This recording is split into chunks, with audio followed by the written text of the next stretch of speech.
What if the fastest way to change your subconscious mind is to stop trying to change your thoughts? Because you can repeat affirmations every morning.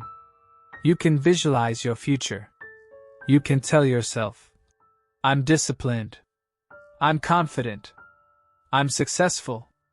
And yet, when the moment comes to act, you still do what the old version of you would have done. Why? Because your mind learns more from what you do than what you promise. Your brain is constantly collecting evidence about who you are. Every time you avoid something difficult, you give it one piece of evidence.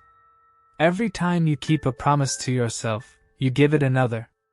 And over time, those repeated experiences become familiar. That's why simply thinking differently can feel so difficult. Your conscious mind may say, I want to change. But your repeated behavior may still be saying, this is who I am. And that leads to a deeper question.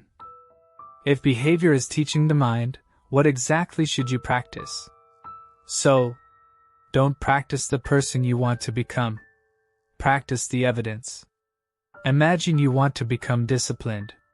You don't need to suddenly work for 3 hours. You could simply choose one small promise. At 9 a.m., I will work for 10 minutes before checking my phone. Then tomorrow you do it again. And again. Each time you follow through, you're not just completing a task. You're creating evidence. Evidence that says, when I tell myself I'll do something, I can trust myself. That's where the deeper change begins. Because eventually, the question stops being, how do I force myself to be disciplined? And becomes, what would a person who trusts themselves do next?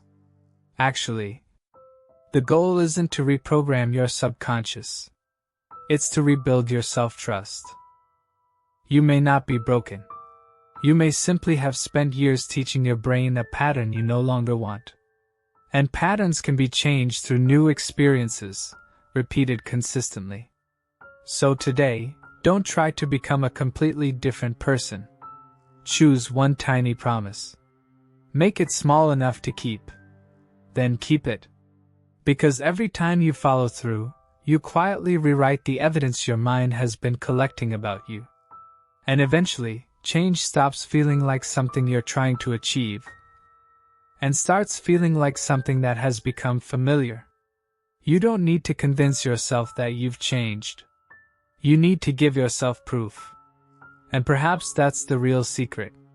Your new identity begins the moment you repeatedly give yourself evidence that you can trust the person you're becoming. And remember, change becomes permanent when your daily actions finally give your mind a new story to believe. Now, reset. Think. Mount.